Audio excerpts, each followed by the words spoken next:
Trophies and achievements make the gaming world go round, whether you want them to or not. Since it's indisputable, they do drive engagement for games for developers, and for us, well, let's face it, there's something Pavlovian about hearing that ding when you get one. Additionally, some of them are anything but typical, from further cementing just how few people actually finish the games they buy, to a certain recent PS5 exclusive which rocks an unprecedented platinum completion. These stats are all totally wild. I'm Jess from WhatCulture, and here are 10 more video game trophy stats you won't believe.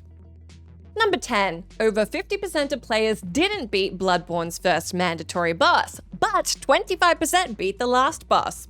It's always fun to look at the trophies for From Software games because they routinely indicate that while there's a high number of players who'll bounce off their challenging action titles in short order, there's also a dedicated chunk who see them through no matter what. And this is certainly true of Bloodborne, where 55.5% of players didn't even beat the game's first mandatory boss, Father Gascon. That said, it gets a little more complicated than that when you look further into the game. As it turns out, an impressive 24.9% of players have beaten the game's last necessary boss, Murgo's Wetness.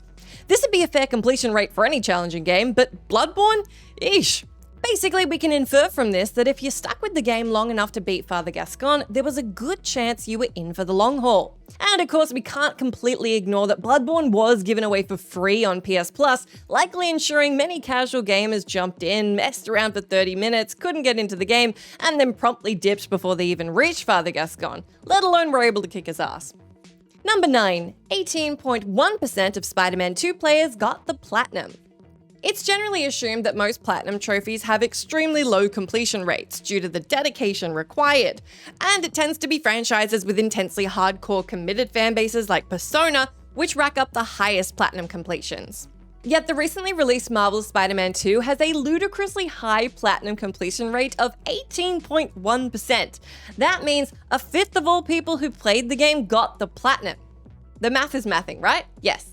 That's higher than the completion rates for the PS5 versions of either the first Spider-Man, which is 17.1%, or Spider-Man Miles Morales, 6.2%, and also places it far above all other major PS5 exclusives like Horizon Forbidden West, which is 6.4%, God of War Ragnarok at 9.9%, and Ratchet & Clank Rift Apart at 11.6%. While it's hardly a secret that the Spider-Man Platinums are actually pretty achievable, and Spider-Man 2s can be obtained within only 30 to 35 hours of play, this stat is nevertheless proof that players loved the game feel far above most other AAA titles, enough to complete the entire Platinum checklist.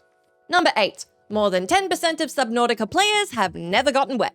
I know the phrasing and I refuse to apologize for it, even though technically I didn't write it. I'd like to claim this one if it's okay with the writer. Now, if you were surprised about how many Fallout 4 players never left the vault, then you're gonna love this one because it's even more ludicrous. Given that Subnautica is primarily centered around underwater exploration and players are literally told to take a dip in the ocean just 2 minutes into the game, it's almost hilarious that 16% of PS5 players and 9.9% of PS4 players haven't ever done it. We can infer from this that around a tenth of Subnautica players put out the fire in their crashed pod, climbed the ladder to the outside world, and then just somehow resisted the urge to jump in all that gorgeously rendered water. Even accepting the game was given away for free by Sony years ago, that's a virtually unprecedented bounce rate. That such a huge number of players were seemingly put off the game during its opening sequence, an opening sequence which, more to the point, is pretty damn engrossing, is almost unbelievable. Number 7. 8% of Sea of Thieves players have never set sail.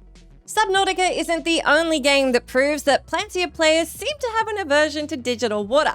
Swashbuckling adventure game Sea of Thieves is wholly concerned with players setting sail on a ship and faring the sea with their pals. And yet, a staggering 8.7% of Steam players and 8% of Xbox players haven't even popped the Now Bring Me That Horizon achievement, which you get for setting sail for the very first time.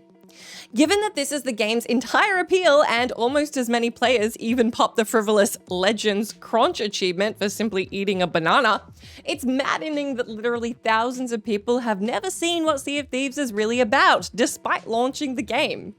And you can't even blame Xbox Game Pass in this instance for lowering the barrier of entry for how many people picked up the game, as the paid Steam achievements prove that there's an even higher rate of people who've, again, never set sail.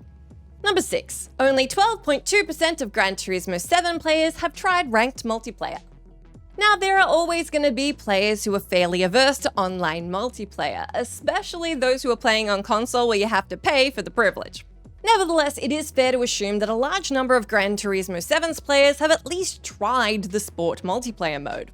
Sport mode is the racing simulator's ranked multiplayer lobby, and while any non-casual online play is going to immediately alienate the more casual-minded quarters of any fanbase, you'd think things would go differently on this one.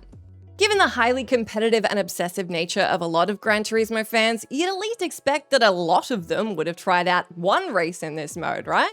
Yet at present, just 12.2% of players have finished a race in sport mode, accounting for less than 1/8 of people who ever launched the game. Considering that the Gran Turismo franchise tends to attract racing enthusiasts with a keenness to prove their skills online, it's shocking that actual uptake for ranked play has been so low, even accepting that the series also appeals to those craving more laid-back racing thrills. Number 5. Barely anyone beat Titanfall 2's incredible campaign. Here is a deeply depressing statistic, if what you were looking for today was a deeply depressing statistic, which kind of shows why maybe we're not seeing more AAA developers creating AAA single-player shooting campaigns. Because apparently, when they do, we don't play them. Even accepting that Titanfall 2 was a sales disappointment on launch, largely due to EA sending it out to die, only a fraction of those who actually bought the game even bothered playing through its near universally acclaimed campaign. On PS4, only 33.1% of players popped the Certified Pilot trophy, which you get for beating the campaign on regular difficulty. And on Xbox, the numbers aren't a whole lot better, with the completion rate still sitting below 50%. Between the fact that Titanfall 2's excellent campaign was one of its most well-received and well-reviewed aspects, and the fact that it only runs you about 4 hours, it's an enormous shame most players didn't see it through to the end. While the multiplayer suite has always been the primary appeal of these games, Titanfall 2's single-player mode remains one of the strongest FPS campaigns of the last decade, yet has evidently largely fallen upon deaf ears. Number 4. Most Amnesia players never got to the refinery. Roughly an hour into Amnesia: The Dark Descent, you can pop the Alchemist trophy for pouring a pot of acid on the Shadow's fleshy residue, blocking the door to the refinery. And yet, despite this being the first unmissable story achievement in the game, it's been unlocked by just 20.6% of PS4 players, after which the completion rate for subsequent story trophies drops precipitously off a cliff. In fact, more players, including me, and no, I didn't do it on purpose, have popped the Nope trophy, where you just launch the game into the main menu, decide it's not for you, and then close the game. More players have that than reach the refinery. While horror games are always going to take a hit in the completion stakes due to their sheer pant-wetting nature, it's nevertheless pretty surprising that more than 1/5 of those who started the game couldn't at least make it to the refinery before deciding to throw in the towel. Number 3. Only 16% of players beat Alien Isolation. Even accepting that trophy stats have long since confirmed the vast majority of players don't finish their games, it's truly surprising just how few owners of Alien Isolation actually got to the end of the damn thing. On PS4, only 16.1% of players got the End the Hunt trophy, which you receive when you get to End Game. And on Xbox, it's not much better. In fact, it's technically 0.1% worse, as the score was 16% of the completion rate.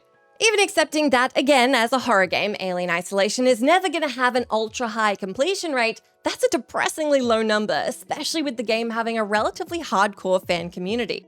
There are some factors worth considering though, namely that perhaps the single most common criticism about the game is its over-egged length. While many assume its hide-and-seek gameplay would make for a relatively short 6 to 8 hour experience, Isolation is actually around double that, with many feeling the game ran out of steam long before its conclusion. Couple of this with its fair level of difficulty, the fact that a lot of the gameplay is pretty trial and error, and well, let's at least say it, it's absolutely horrifying, it kind of makes sense that it was only around 1/5 of players, or just under, who managed to roll credits. Number 2, most Fall Guys players have never won a game. Let's pour one out for basically the entire Fall Guys player base on this one, because while of course you can't win every game, you'd think that these players could at least pick up one single solitary victory, right? Wrong! No, I've never won a game either. Let's keep going. On PS5, just 25.1% of players have ever won an episode, while elsewhere the numbers for Steam and Xbox are 35.5% and 59% respectively. Even accepting that Fall Guys is now a free-to-play game with a basically non-existent barrier to entry, those are some shockingly scant numbers, especially as players can join a team to make the possibility of victory that much higher. These low stats are perhaps more easily explained by thousands of players simply trying a round or two of the game, getting frustrated at being quickly eliminated, and then bouncing off forevermore.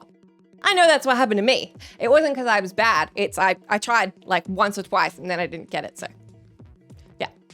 Number 1, almost nobody has beaten Baldur's Gate 3's Honor Mode. Following Baldur's Gate 3's release, Larian Studios announced that the game would get an Honor Mode. Basically, if the game wasn't hard enough for you already, it was about to be. Honor Mode doesn't just make bosses tougher, it also limits players to a single save file to prevent save scumming, and worst of all, features permadeath. If you die, that's it. Game over. And so it turns out that only 0.2% of PS5 players have managed to beat the game in Honor Mode, and the number is scarcely better over on Steam, which, let's be honest, is far more likely to attract hardcore players, with a paltry 0.7%. While it's not exactly a shocker that a tough-as-nails difficulty mode has been completed by just a small sliver of the player base, given how passionate and dedicated Baldur's Gate 3 fandom is, it's nevertheless pretty surprising this number isn't a little higher. At some point, you have to question where the decision-making was for Larian Studios to decide to include Honor Mode at all when it turns out only a few players were dedicated or skilled enough to make it to the end. Then again, this is Larian here, who seem to make things in their games that just a tiny handful of people will experience, so kudos to them as always.